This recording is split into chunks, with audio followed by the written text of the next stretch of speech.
Hello बच्चों, आप देख रहे हैं पीएमसी वीटीसी हिंदी चैनल।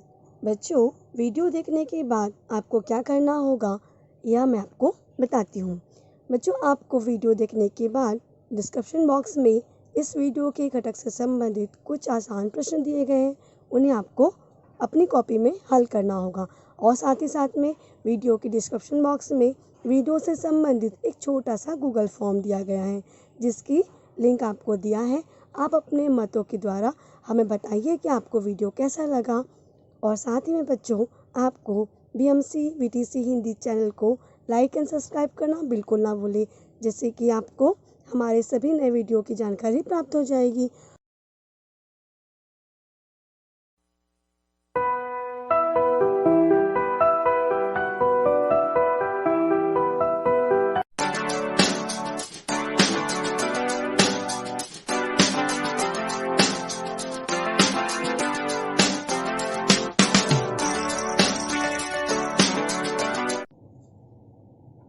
नमस्कार मेरे प्यारे बच्चों, ब्रह्म मुंबई महानगर पालिका शिक्षण विभाग वीटीसी दादर, मैं आपकी मार्गदर्शिका राधा गुप्ता। आइए बच्चों, हम अपने विषय की ओर चलते हैं। हेलो बच्चों, कैसे हैं आप सभी लोग। आशा करती हूँ कि आप सभी बहुत अच्छे होंगे, घर पर होंगे और सुरक्षित होंगे।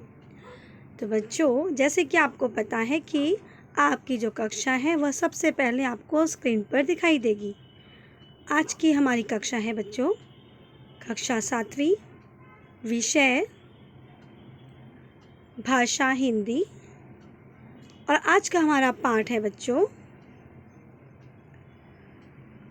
दो गज़लें, पाठ 10 दो गज़ल।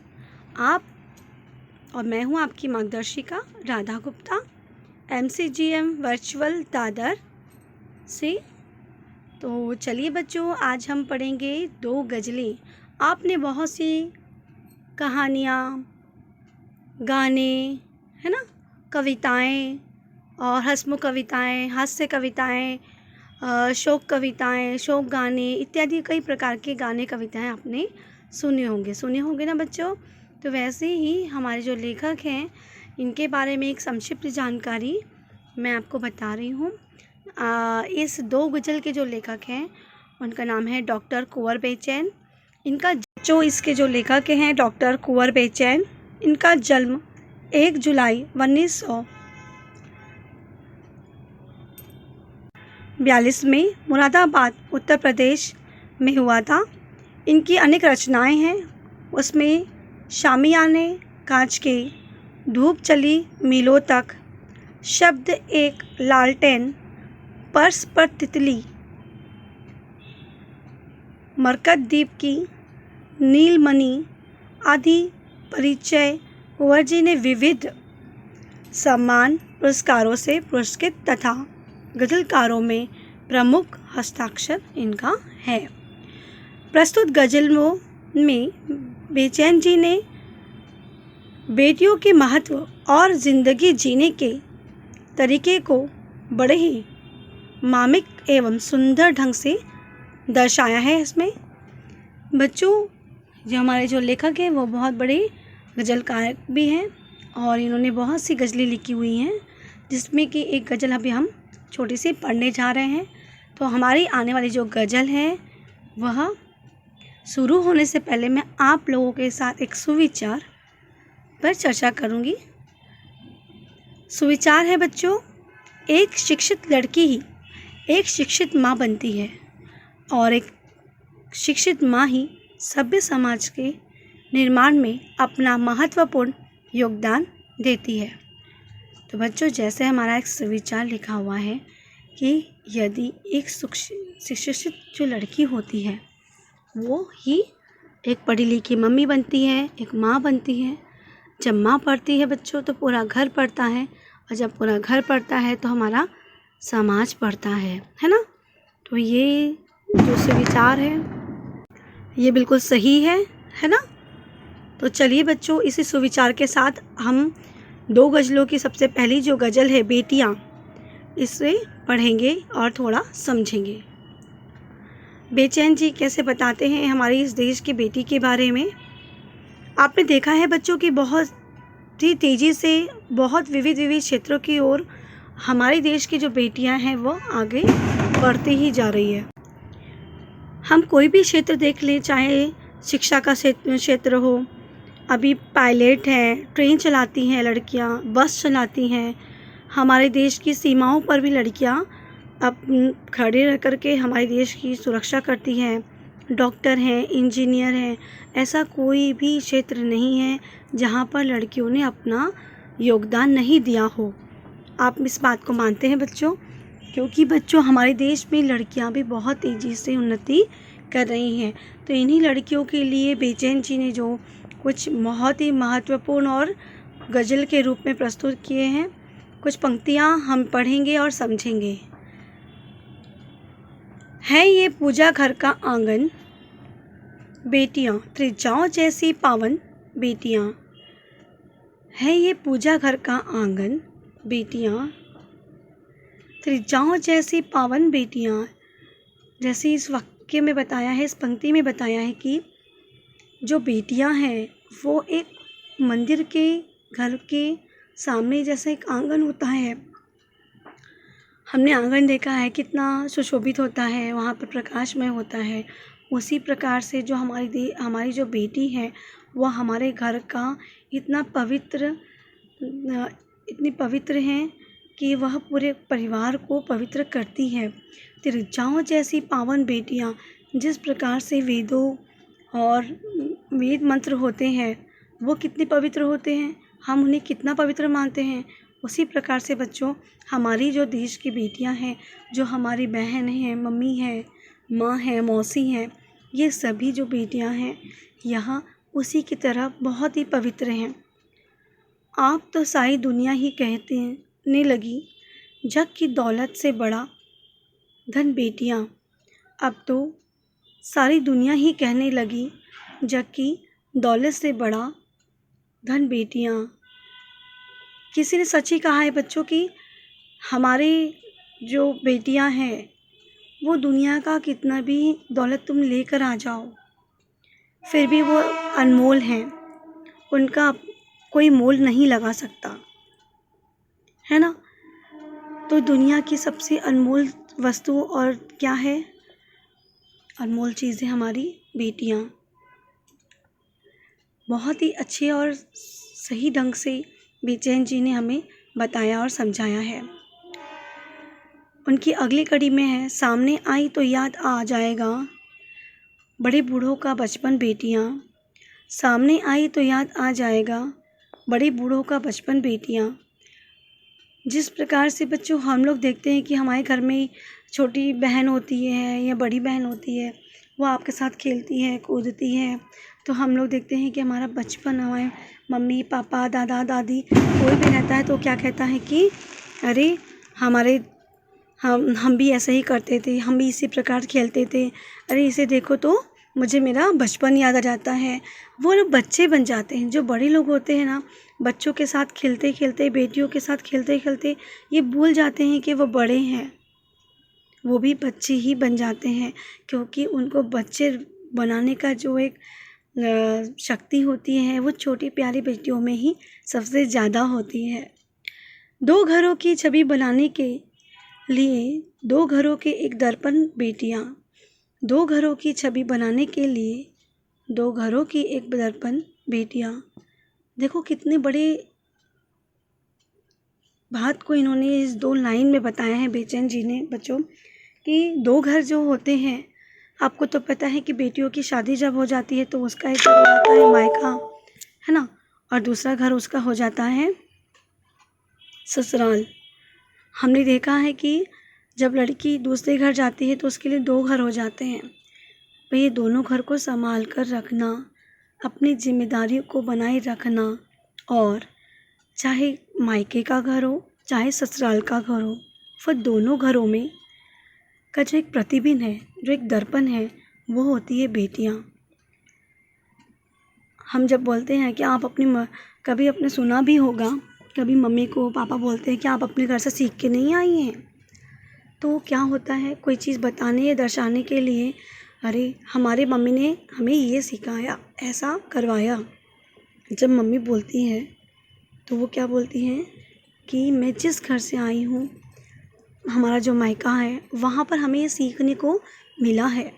और आगे भी जब उनकी शादी हो जाती है, जब वो ससुराल जाती है, बेटी जब ससुराल जाती है तो वहाँ भी जब वो सीखती है तो अपने कर्म से, अपने अच्छे भाव से वो अपने परिवार को बहुत आगे लेकर जाती है, ले जाती है ना।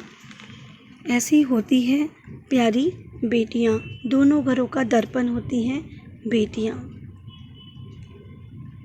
आइए बच्चों, हम इनकी अगली कड़ी पढ़ते हैं।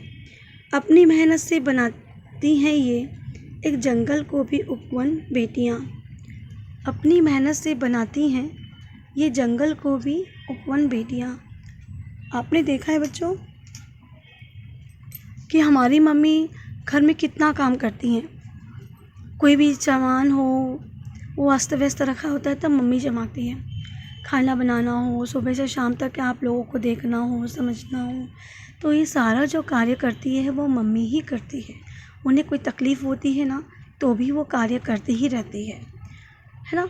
तो ये क्या होता है कि पूरे घर को संवारने का काम, मतलब अगर मम्मी समझो एक दिन अगर बीमार पड़ जाए या उनकी तबीयत ठीक नहीं होती है तो घर कैसा अस्त व्यस्त हो जाता है, होता है ना।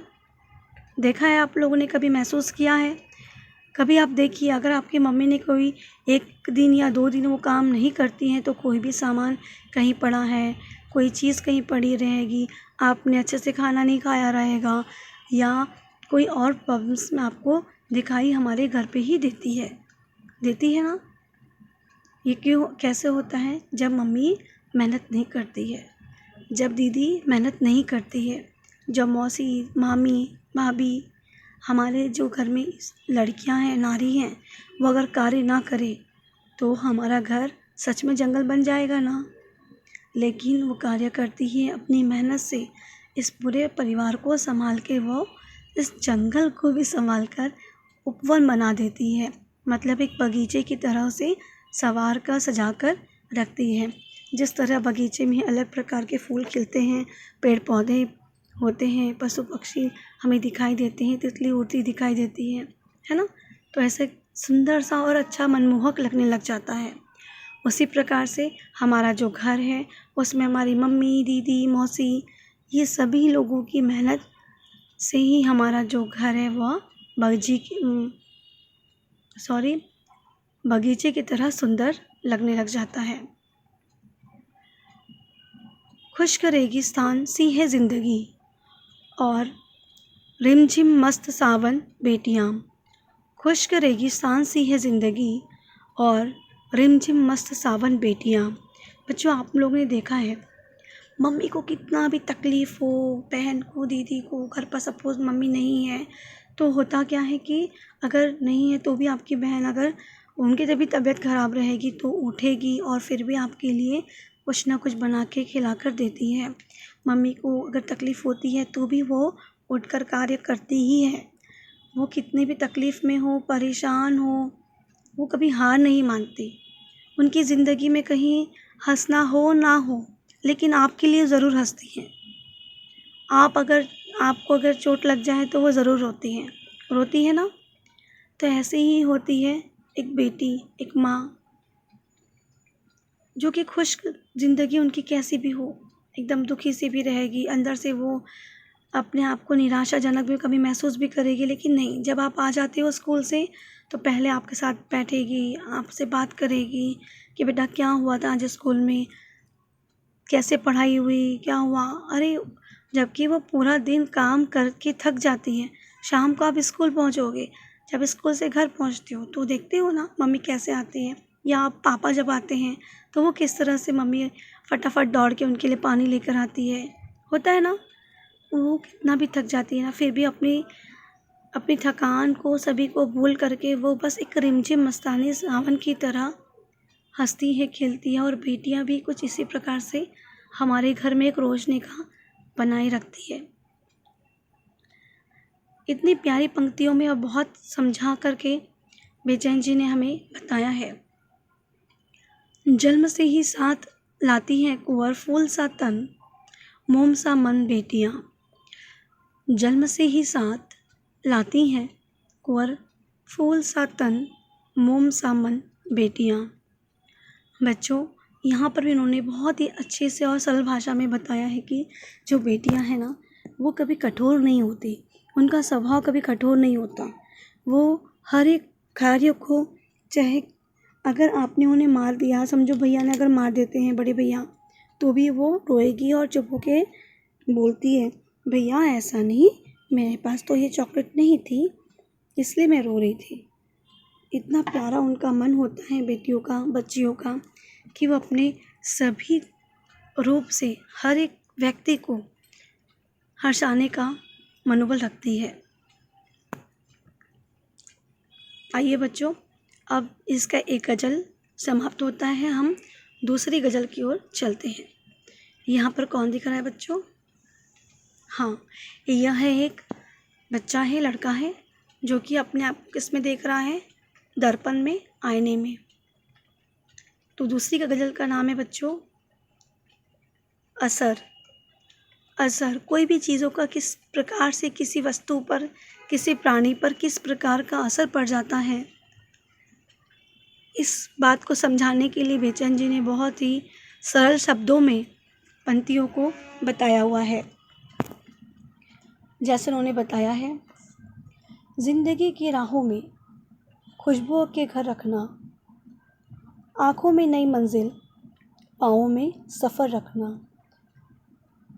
बहुत ही सरल भाषा में उन्होंने पूरी ज़िंदगी की कठिनाइयों को कैसे हमें आसानी से हंसते हुए सह करके, और मंजिल की अपनी जो आपकी राह होती है, जो आपका मुकाम है, तो वो बोलते हैं कितनी भी कठिनाई क्यों ना आ जाए और कितनी भी तकलीफ़ आपको क्यों ना रहे, फिर भी आपके जो आपने जो ठाना है, अपना आपका जो मूल्य उद्देश्य है, आपका जो एक लक्ष्य है, उसे आप ज़रूर प्राप्त करने की कोशिश हमेशा करते रहिए। क्योंकि इस ज़िंदगी की इस राह में कम ज़्यादा उतार चढ़ाव तो आते ही रहेंगे, लेकिन आप अगर समझो किसी बात पर अगर हार जाते हैं और आपसे आपका लक्ष्य नहीं मिलता है, तो ज़रूरी नहीं है कि एक लक्ष्य आपको नहीं मिला तो आप दूसरे लक्ष्य की ओर नहीं जाएंगे। हमें हमेशा अगर एक लक्ष्य नहीं मिल पा रहा है, पहले तो आप उसे पूर्ण प्रयत्न करें कि वो मिल जाए।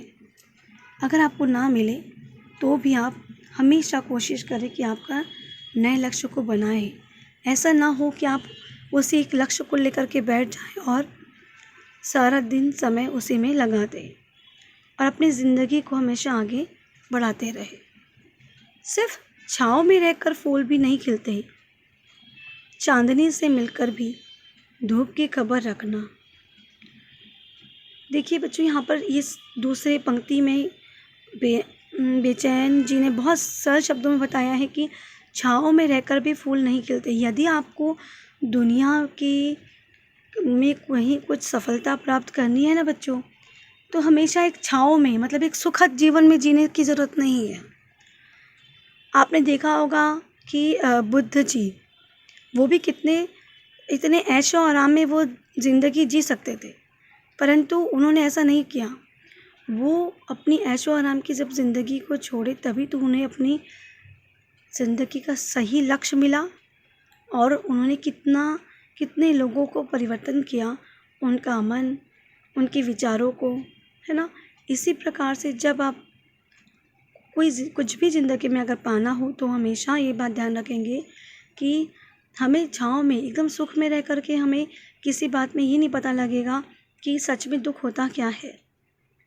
थोड़ा कठिनाई का सामना आपको करना ही चाहिए, और जब आप कठिनाई का सामना करेंगे तभी आपको धूप की खबर रखना भी चाहिए। मतलब हमारे आसपास क्या क्या हो रहा है, वो अच्छा है, बुरा है, उस चीज़ की भी जानकारी आपको रखना चाहिए, जिससे कि आप अपने लक्ष्य की ओर बहुत ही आसानी से पहुंच सकें।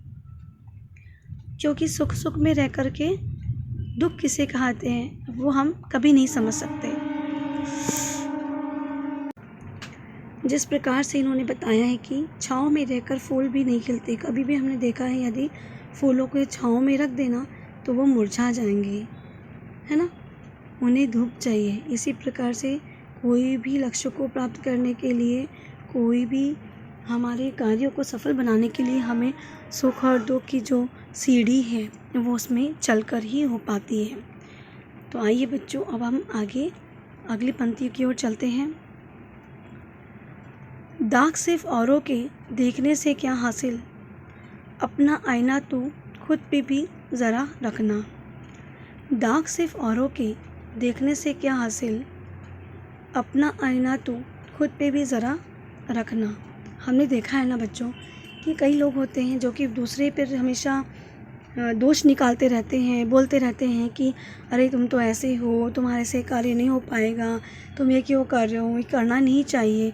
हम जब भी आगे बढ़ने की कोशिश करते हैं तो कई लोग हमें पीछे की ओर ढकेलने की कोशिश करते हैं कि अरे ऐसा मत कर, तू नहीं कर पाएगा, तुमसे नहीं हो पाएगा। तो ये हमारे ऊपर, हम जब दूसरे पे क्यों बोलते हैं, क्या हम उस कार्य को कर सकते हैं क्या? हम कभी बोलते हैं ना कि अरे वो तो वैसा है, पर हम वो वैसा है, वो वैसा ही रहेगा, पर आप कैसे हो, इस बात पे ज़्यादा सोचना चाहिए। आप में क्या खूबी है, आप में क्या अच्छे गुण हैं, आपके क्या अच्छे विचार हैं, उस पर आप ध्यान दीजिए। क्योंकि हम दूसरे का देखते देखते अपने आप को भूल जाते हैं कि हम कैसे हैं, है ना।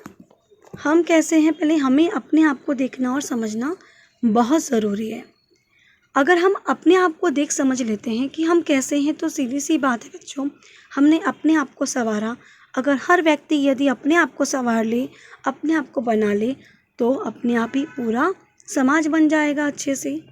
हमें क्या ज़रूरत है किसी पे दोष निकालने की, दूसरे को ढूंढना उसमें क्या गुण है, क्या दोष है, अरे वो उसके हैं।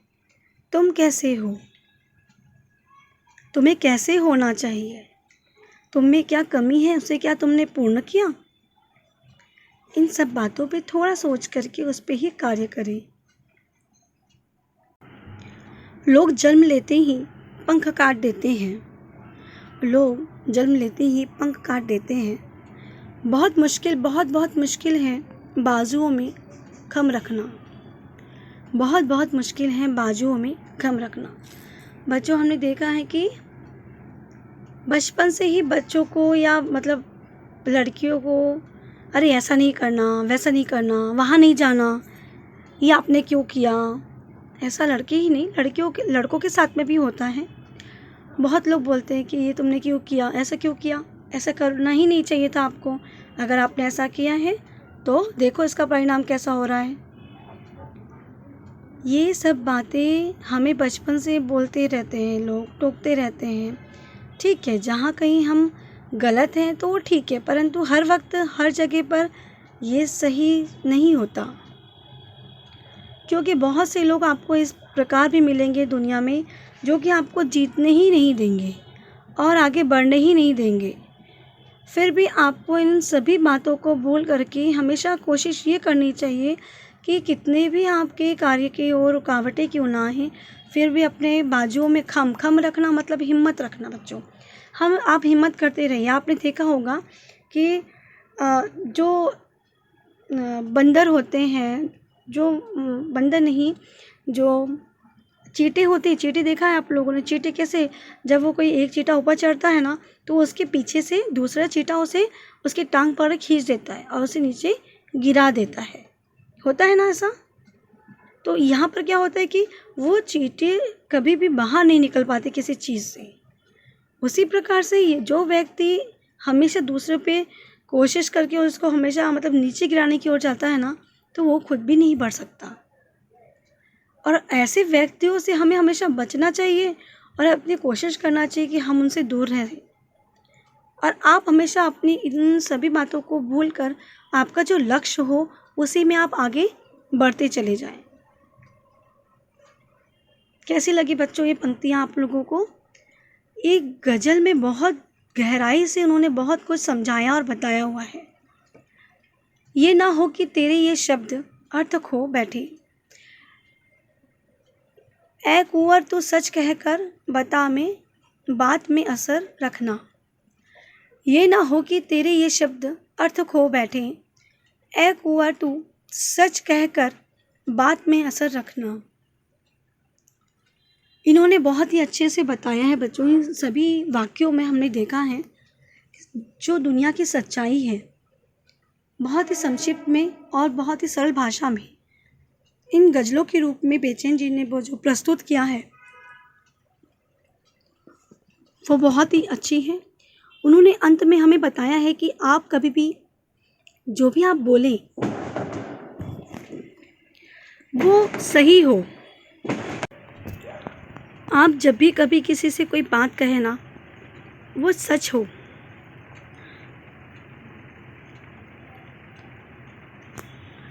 क्योंकि जब भी हम किसी से सही बात और सच बात बोलते हैं ना बच्चों, उसका एक असर अपना ही आप बनता है। आपने सुना भी होगा, सत्य में जयते हो, मतलब सही कभी हारता नहीं है, सत्य हमेशा जीतता ही है। तो कुंवर बेचैन जी बिल्कुल सही कह रहे हैं कि हमेशा अपनी बातों को इस तरह से आप बताएं, प्रस्तुत करें, जो कि किसी भी व्यक्ति पर आपका एक अपना छाप, एक असर वो छोड़ जाए। तो बच्चों, आपको यह वीडियो कैसा लगा? अच्छा लगा? और इसमें जो गज़ल है, इस गज़ल में कुछ शब्द आए हुए हैं जैसे कि त्रिज्या, त्रिज्याओं। त्रिज्याओं का अर्थ होता है बच्चों पद में रचा हुआ वेद मंत्र। पद में रचा हुआ वेद मंत्र जिस प्रकार से पवित्र होता है ना, वैसे होती है बेटियाँ। जैसे पावन, पावन का अर्थ यहाँ होता है बच्चों पवित्र। छवि, छवि का अर्थ यहाँ होता है बच्चों प्रतिछाया, है ना। प्रतिछाया के रूप में हमने देखा है इस गज़ल में लड़कियों को। तो चलिए बच्चों, एक स्वाध्याय की ओर बढ़ते हैं। स्वाध्याय कुछ इस प्रकार से हैं आपके लिए। स्वाध्याय इस लेसन में आपको दिया नहीं है, पर ये मैंने आपको दिया है। लड़कियों की सामाजिक आज की जो स्थिति है उसमें आपको 15 वाक्य बनाकर लिखने हैं। ठीक है बच्चों, तो यह आपके लिए घर कार्य है। आप आराम से अपनी कॉपी में लिखिएगा और मुझे बताइएगा। यह वीडियो देखने के लिए बहुत बहुत धन्यवाद। क्योंकि आप सभी को आज का विषय बहुत अच्छे समझ में आया होगा, और एक बार इन मुद्दों पर आप ना समझ पाए हो तो आप इस वीडियो को वापस से देखिएगा, समझ में ज़रूर आएगा आपको। और हाँ बच्चों, बीएमसी जो चैनल है इसे लाइक एंड सब्सक्राइब करना बिल्कुल ना भूलें, बेल आइकन को दबाना और भी ना भूलें, क्योंकि अगर आप बेल आइकन को दबाते हैं तो आपको नए नोटिफिकेशंस अपलोडिंग वीडियो के मिलते रहेंगे। थैंक यू बच्चों, घर पे रहिए, सुरक्षित रहिए, अपना ध्यान रखिए।